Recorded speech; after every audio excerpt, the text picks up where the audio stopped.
دینی بیانات، خوابوں کی تعبیر، اسلامی وظائف اور شرعی مسائل کے لیے مفتی حیدر معاویہ خیر پوری کے یوٹیوب چینل کو سبسکرائب کریں۔ شوال کے 6 روزے کیسے رکھیں؟ کیا یہ فرض ہے یا واجب ہے یا سنت ہے؟ اس کی نیت کیسے کریں؟ ٹھیک ہے، اس کا وقت کون سا ہے؟ اس کی شرعی حیثیت کیا ہے؟ کیا شوال کے 6 روزے اکٹھے رکھیں یا الگ الگ کر کے بھی رکھ سکتے ہیں؟ اور احادیث کے اندر اس کی کیا فضیلت آئی ہے؟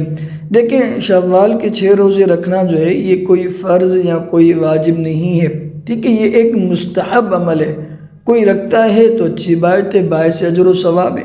اگر کوئی نہیں رکھتا تو اس پر کوئی لعن طعن نہیں کرنی چاہیے، کوئی اس کو ملامت نہیں کرنی چاہیے، اس کو عجیب و غریب نگاہ سے دیکھنا کہ اس نے گویا کہ کوئی بڑا گناہ کر دیا ہو، روزہ نہ رکھا ہو، تو ایسی بات نہیں ہے۔ یہ مستحب عمل ہے، اگر کوئی رکھتا ہے تو اس کے لیے اجر و ثواب کی بات ہے، اگر نہیں رکھتا تو اس پر کوئی گناہ نہیں ہی ہوگا۔ ہاں، اتنی بات ضرور ہے کہ احادیث کے اندر شوال کے 6 روزوں کی بہت زیادہ فضیلت آئی ہے۔ اللہ کے رسول صلی اللہ علیہ وسلم نے فرمایا، جس نے رمضان کے روزے رکھے پھر شوال کے 6 روزے رکھے، گویا کہ اس نے پورے سال روزے رکھے، یعنی اس کو پورے سال کے روزے رکھنے کا اجر و ثواب ملتا ہے۔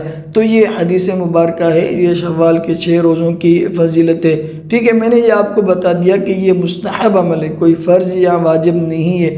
آتے ہیں اس بات کی طرف کہ یہ روزے اکٹھے رکھنے ہیں یا الگ الگ رکھنے ہیں۔ ٹھیک ہے، آپ جو ہے عید کے دن کو چھوڑ کر شوال کے پورے مہینے میں یہ 6 روزے رکھ سکتے ہیں۔ ٹھیک ہے، اب وہ آپ کو اختیار ہے، آپ اکٹھے رکھیں، اکٹھے بھی رکھ سکتے ہیں۔ ٹھیک ہے، ایک روزہ کر کے رکھیں، دو روزہ کر کے رکھیں، آپ رکھ سکتے ہیں۔ ایک روزہ رکھ لیا، کچھ دن کے وقفے کے بعد دوسرا روزہ رکھیں، کچھ دن کے وقفے کے بعد تیسرا روزہ رکھیں۔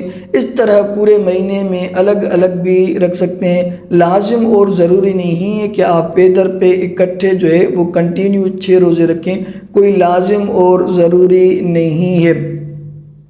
باقی یہ رہا کہ شوال کے روزوں کی نیت کیسے کریں۔ جیسے کہ ہم رمضان کے روزے کی نیت کرتے ہیں کہ وَبِصَوْمِ غَدٍ نَوَيْتُ مِنْ شَهْرِ رمضان، اسی طرح ہم شوال کے روزوں کی بھی نیت کریں گے، وَبِصَوْمِ غَدٍ نَوَيْتُ مِنْ شَهْرِ شوال۔ آپ اس طرح بھی کہہ سکتے ہیں کہ میں جو یہ نفلی روزہ رکھ رہا ہوں، میں نیت کرتا ہوں نفلی روزے کی، شوال کے مہینے کے روزے کی، اللہ کی رضا کی خاطر۔ اب اس کا وقت کون سا ہے؟ دیکھیں، رمضان کے مہینے میں چونکہ اسلامی کیلنڈر، رمضان کا کیلنڈر موجود ہوتا ہے، اس میں ہم سحری اور افطار کا وقت دیکھ لیتے ہیں۔ غیر رمضان میں کس طرح کریں؟ دیکھیں، غیر رمضان میں بھی آپ کے پاس اسلامی جنتریاں، دائمی جنتریاں پورے سال کے لیے موجود ہوتی ہیں۔ آپ اس کے اندر صبح صادق کا وقت دیکھ لیں کہ صبح صادق کب ہے، اس وقت آپ سحری کھا سکتے ہیں۔ ٹھیک ہے، جب صبح صادق ہو جائے تو اس وقت آپ سحری کھانا بند کر دیں۔ اور اسی طرح آپ اس میں غروب آفتاب کا بھی وقت دیکھ سکتے ہیں کہ غروب آفتاب کا وقت کون سا ہے۔ جیسے ہی غروب آفتاب کا وقت ہو جائے اس کے بعد آپ افطاری کر لیں، اس میں بھی جو ہے کوئی حرج نہیں ہے۔ تو آپ اسلامی کیلنڈر پورے سال کی جو دائمی جنتری ہوتی ہے، ہمارے پاکستان اور ہندوستان میں یہ چیز موجود ہوتی ہے، تو اس میں آپ جو ہے اس میں سحری کا وقت اور جو ہے وہ افطاری کا وقت دیکھ سکتے ہیں، یعنی اس میں صبح صادق اور جو ہے وہ غروب آفتاب کا وقت آپ کو مل جائے گا۔ باقی یہ بھی سوال ہے کہ کیا ہم شوال کے 6 روزوں میں رمضان کے قضا کی نیت کر سکتے ہیں یا نہیں کر سکتے؟ یعنی اگر کسی شخص کے رمضان کے روزے رہ گئے ہیں تو کیا وہ شوال کا روزہ تو ویسے ہی رکھ رہا ہے، تو اب کیا اس روزے کے اندر رمضان کی قضا روزے کی نیت کرے؟ ٹھیک ہے، کیا یہ جائز ہے یا نہیں جائز؟ دیکھیں، ایک روزے کے اندر، ایک نفلی روزے کے اندر 2 نیتیں جمع کرنا، قضا کی بھی اور نفل روزے کی بھی، یہ جائز اور درست نہیں ہے۔